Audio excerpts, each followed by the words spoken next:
माँ शारदा धनराजी देवी inter college दवनपुर के online class में एक बार भौतिक विज्ञान की क्लास में मैं पुनः आपके सामने आया हूँ। छात्रों, कोविड-19 की वजह से बार बार सरकार के माध्यम से ये कहा जा रहा है कि बच्चे घर पे रहें और उन्हें ऑनलाइन क्लास दिया जाए।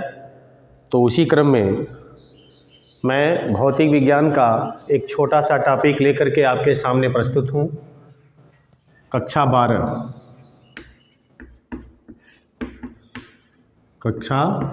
12 विषय भौतिक विज्ञान। भौतिक विज्ञान में टॉपिक आपका है प्रकाश वैद्युत प्रभाव।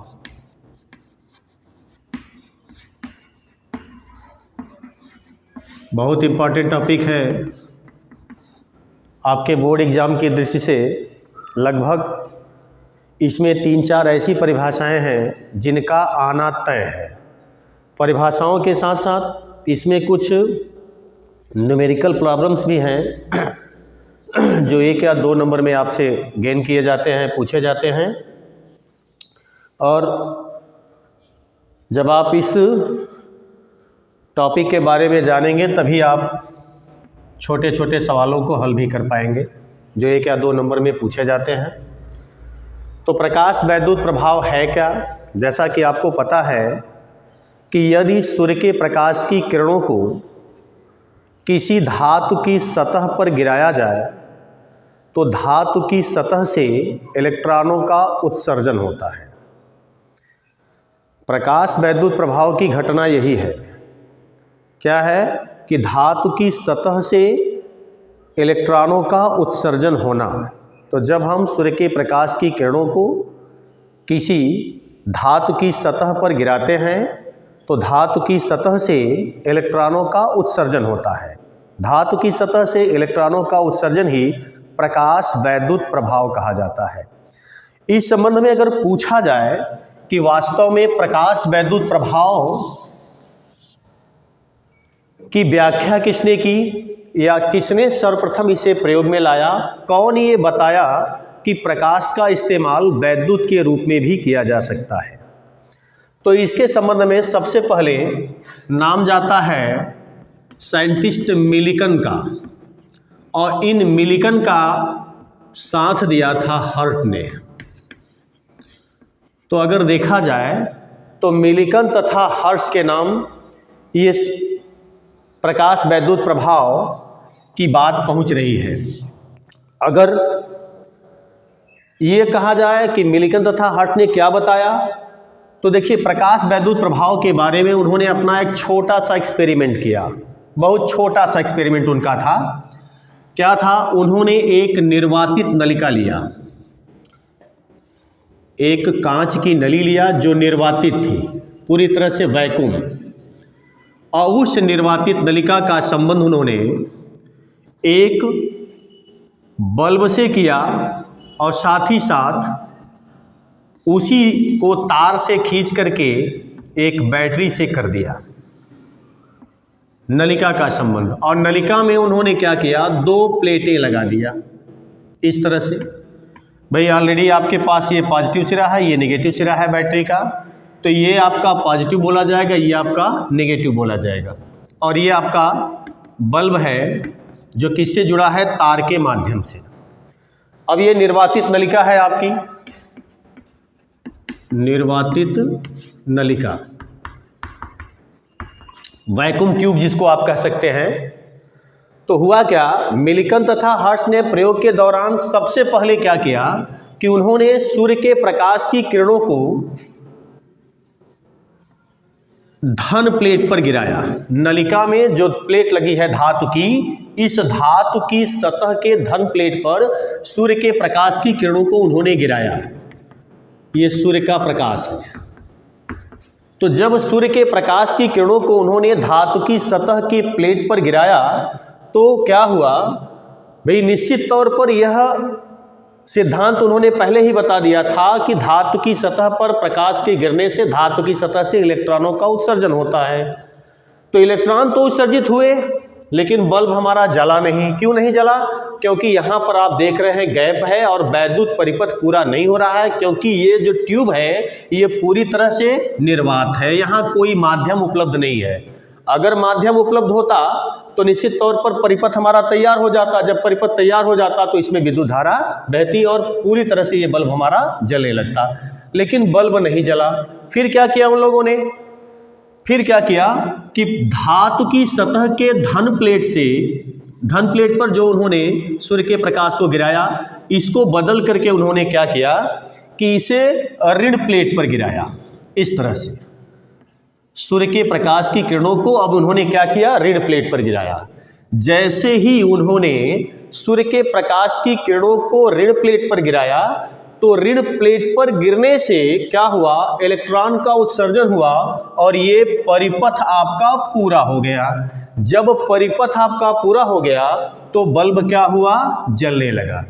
यह बल्ब जल उठा, बस यही उनका काम समाप्त हो गया। इसके बाद वो नहीं सोच पाए, इसकी व्याख्या नहीं कर पाए। वैज्ञानिकों ने भाई बाद में प्रस्ताव रखा कि ठीक है, आपने जला तो दिया बल्ब, आपने परिपथ भी पूरा कर दिया, परिपथ जब पूरा हो गया तो बल्ब आपका जला, लेकिन आप ये बताइए कि जब आपने धन प्लेट पर प्रकाश की किरणों को गिराया था तो धन प्लेट पर जब प्रकाश की किरणें गिरी थी तो बल्ब नहीं जला, ऋण प्लेट पर गिरी तो बल्ब जल गया। इसका क्या रीजन है? क्यों ऋण प्लेट पर ही गिरने से बल्ब जल रहा है, धन प्लेट पर गिरने से बल्ब नहीं जल रहा है? तो इसकी व्याख्या करने में मिल्टन तथा हर्ट्ज दोनों ही असफल हो गए। जब दोनों साइंटिस्ट असफल हो गए तो उसके कुछ साल बाद बहुत ही जाने माने साइंटिस्ट, जिनका आप नाम बहुत पहले से ही जानते हैं, उनका नाम क्या है? Albert Einstein. Albert Einstein.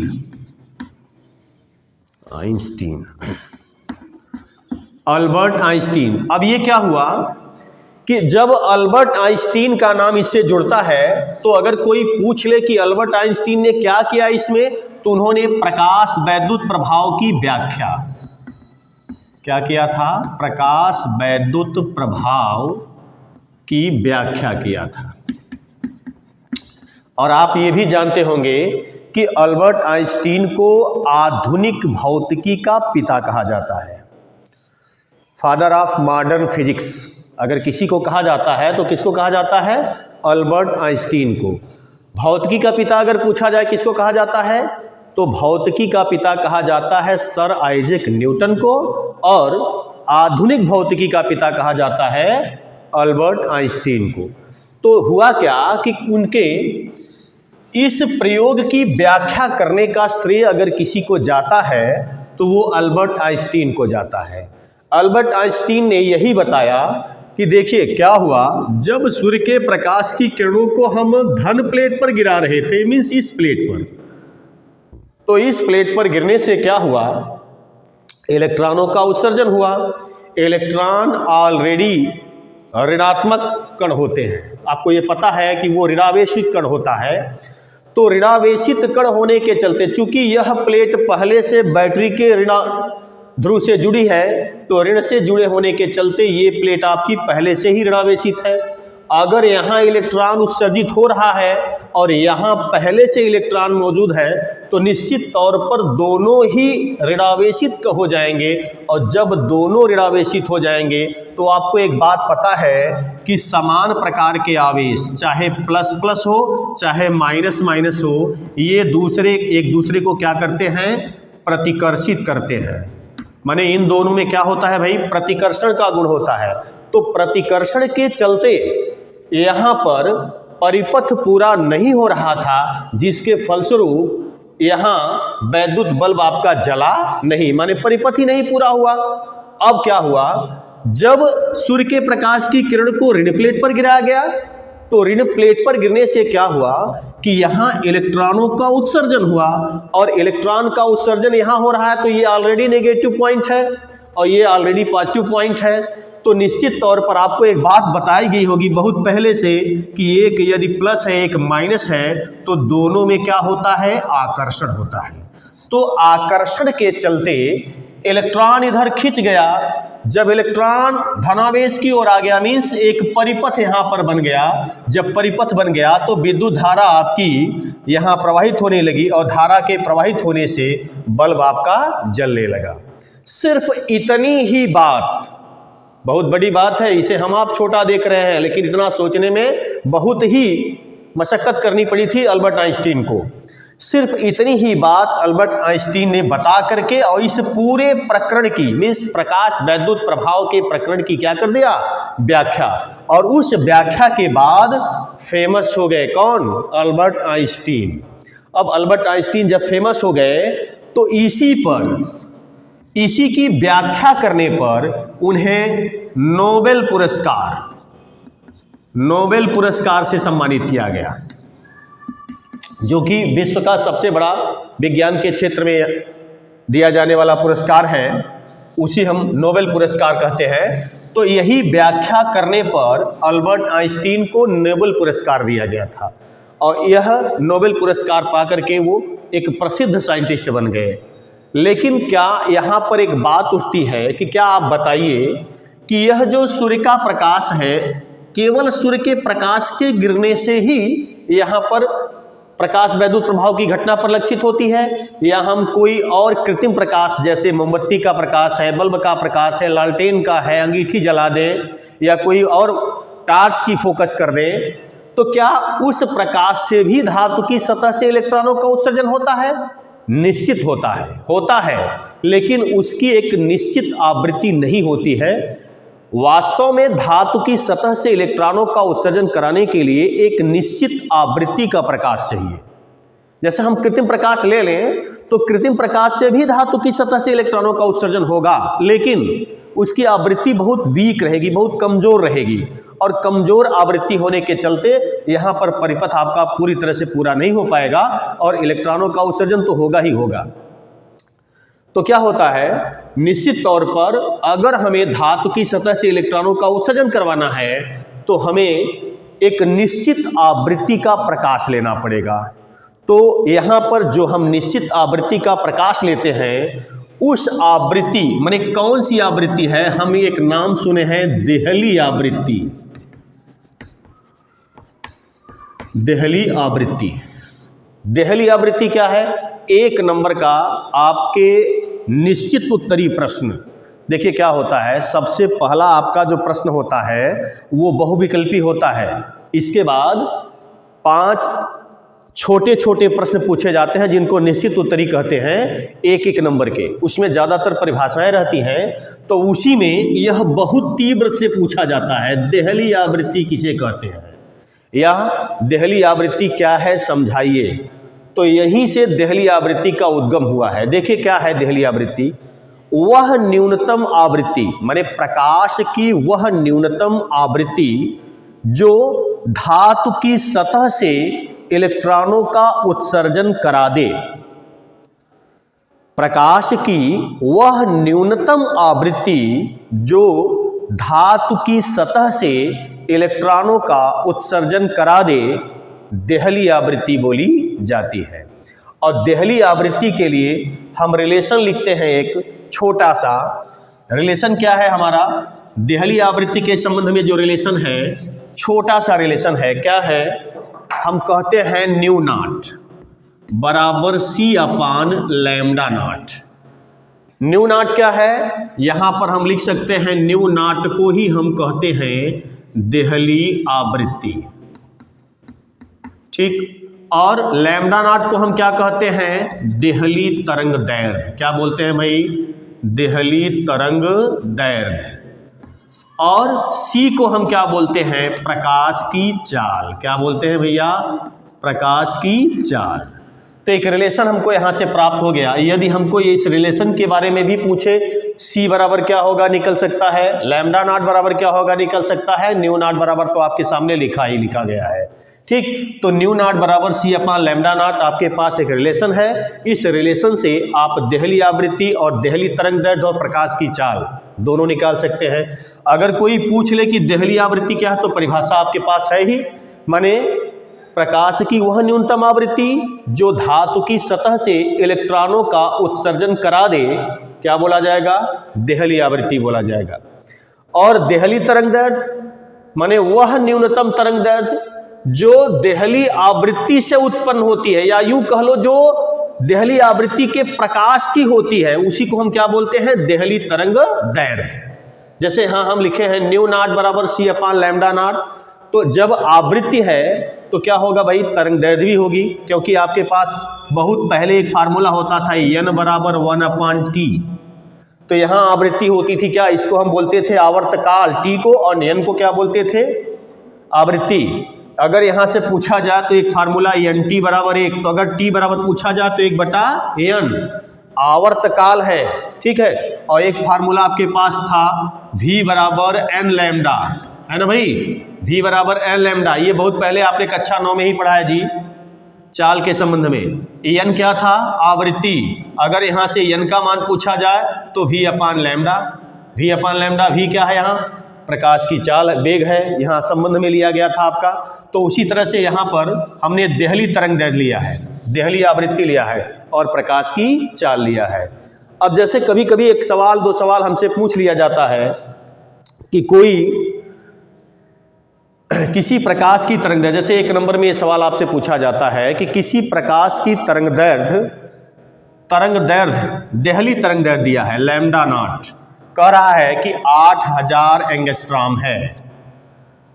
सवाल है आपके सामने कि एक प्रकाश है जिसकी देहली तरंगदैर्घ्य 8000 एंगस्ट्रॉम है, और आपसे ये कह दे कि आप उसकी देहली आवृत्ति बताओ, मीन्स न्यू नॉट का मान पूछ रहा है। तो रिलेशन आपके सामने लिखा ही गया है, एकदम आसान सा है, एक नंबर में पूछा जाता है। कई बार आप पुराने क्वेश्चन उठा के देख लीजिए, क्वेश्चन पेपर उठा के आप देखेंगे तो ये चीज़ कई बार आपको मिलेगी। तो अगर हम देखें तो यहाँ मिलता है न्यू नॉट बराबर सी अपान लैम्डा नॉट। तो अगर देखिए न्यू नॉट का मान निकालना है, सी क्या है? सी को मैंने बता दिया है, प्रकाश की चाल है, और ये सर्वविदित है, कक्षा 8 से ही आपको बताया जा रहा है। सी बराबर प्रकाश की चाल, प्रकाश की चाल। और प्रकाश की चाल कितना होती है आपको पता है? निर्वात में प्रकाश की चाल कितना होती है? 3 × 10⁸ मीटर प्रति सेकेंड, 3 × 10⁸ मीटर प्रति सेकेंड। तो अगर हम यहाँ रखें तो 3 × 10⁸ लिख सकते हैं, और लैम्डा नॉट का मान आपके पास दिया है क्या? 8000 एंगस्ट्रॉम। अब जैसे यहाँ मीटर प्रति सेकेंड है, यहाँ एंगस्ट्रॉम है, तो वो भी उचित नहीं है। तो हम क्या करते हैं? लैम्डा नॉट जो एंगस्ट्रॉम में है इसको किस में बदल ले भैया? मीटर प्रति सेकेंड में। तो क्या हो जाएगा? यहाँ हो जाएगा 8000 × 10⁻⁻10 मीटर।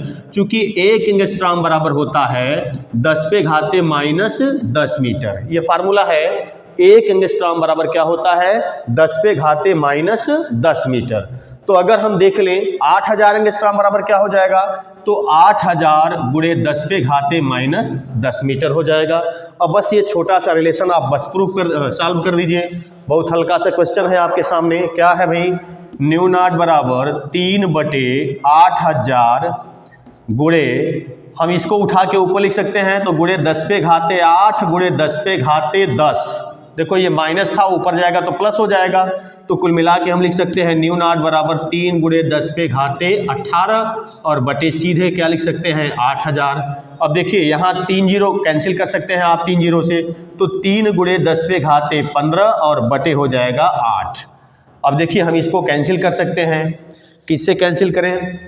ये कटेगा, किसी से नहीं कटेगा। तो 8 का भाग तो हम 3 में दे नहीं सकते, 1 जीरो और यहाँ से घटा दो। क्या कर सकते हैं?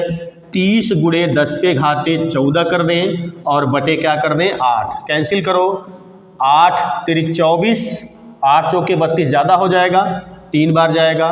फिर क्या हो जाएगा भाई? 24 है, 6 बचेगा, दशमलव लगा करके 60 कर दिया, 8 पंचे 40, 8 छके 48 और 8 सत्ते 56, 7 बार जाएगा। फिर कितना बचा? 4 बचा, फिर 40 हो जाएगा, 8 पंचे 40 गुणा 10⁻14 हर्ट्ज। ये हल करने पर आपको क्या मिली? देहली आवृत्ति। आवृत्ति का मात्रक क्या होता है? हर्ट्ज, पहले से ही पता है। तो 3.75 गुणा 10⁻14 हर्ट्ज। ये 1 नंबर का सवाल है। अगर आपको ये आ गया तो ये कॉमन सेंस है, इतना तो आपको ज्ञान रहना ही चाहिए। आप कक्षा 12 के स्टूडेंट हैं कि सी का मान हमेशा कन्फर्म आपको रहना चाहिए। 3 गुणा 10⁸ मीटर पर सेकेंड होता है। लैम्डा नॉट पूछे तो आपको न्यू नॉट दिया रहेगा, न्यू नॉट दिया रहेगा तो हर्ट्ज में दिया रहेगा।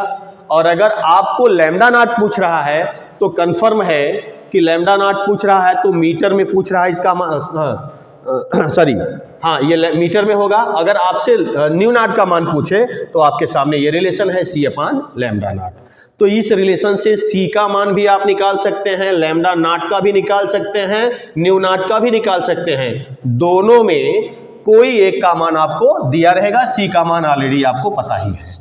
ठीक इस तरह से इस छोटे से चैप्टर में, छोटे से टॉपिक में कई सवालें आती हैं और बड़ा इंपॉर्टेंट टॉपिक है। सवाल में आपसे देहली आवृत्ति क्या है, प्रकाश वैद्युत प्रभाव क्या है, देहली तरंग दैर्ध्य क्या है, या आपको कोई प्रकाश की तरंग दैर्ध्य दिया रहेगा, आपसे उसकी आवृत्ति पूछेगा, या आपको आवृत्ति दिया रहेगा, उसकी तरंग दैर्ध्य पूछेगा। यहाँ C आपके सामने कन्फर्म है। हमेशा याद रहना चाहिए कि C को प्रकाश की चाल कहते हैं। ठीक, तो स्टूडेंट्स इस छोटे से टॉपिक में बहुत बड़ी बड़ी बातें हैं, गौर से सुनिएगा और अच्छे से एक एक पॉइंट आप जो है नोट करते जाइएगा। ढंग से कितने क्वेश्चन उस पर बनते हैं मैं आपको बता दूं। प्रकाश वैद्युत प्रभाव आपसे पूछ सकता है, आपसे पूछ सकता है कि प्रकाश वैद्युत प्रभाव क्या है, ये पूछ सकता है। आपसे पूछ सकता है कि प्रकाश वैद्युत प्रभाव की व्याख्या किसने की, खोजा किसने, तो श्रेय जाता है मिल्टन और हर्ट को। हालांकि इस संबंध में अभी पूरी तरह से ये नहीं कहा जा सकता, कई वैज्ञानिक लगे थे, लेकिन ज़्यादा से ज़्यादा श्रेय मिल्टन और हर्ट को ही दिया जाता है। और अगर कोई पूछ दे कि नोबेल पुरस्कार अल्बर्ट आइंस्टीन को किस खोज पर दिया गया, तो प्रकाश वैद्युत प्रभाव की व्याख्या करने पर उनको नोबेल पुरस्कार दिया गया था। आपसे ये पूछ सकता है, साथ ही साथ आपसे देहली आवृत्ति किसको कहते हैं, मैंने परिभाषा बताया। देहली तरंग दैर्ध्य किसको कहते हैं, मैंने परिभाषा बताया। देहली आवृत्ति और देहली तरंग दैर्ध्य में क्या संबंध है, ये मैंने आपके सामने रखा कि न्यू नॉट बराबर C/लैम्डा नॉट, जहां पर आपको बताया गया कि न्यू नॉट क्या है, देहली आवृत्ति, लैम्डा नॉट क्या है, देहली तरंग दैर्ध्य, C क्या है, प्रकाश की चाल। तो 1 से 2 नंबर या 2 से 3 नंबर इसमें से आपके सामने पॉसिबिलिटी है क्वेश्चन में आने के लिए। तो अच्छे से पढ़ करके आप इस टॉपिक को जाइएगा। 1 से 2 नंबर का सवाल आपका इसमें फंसना ही फंसना है। ठीक, ओके, बहुत बहुत धन्यवाद।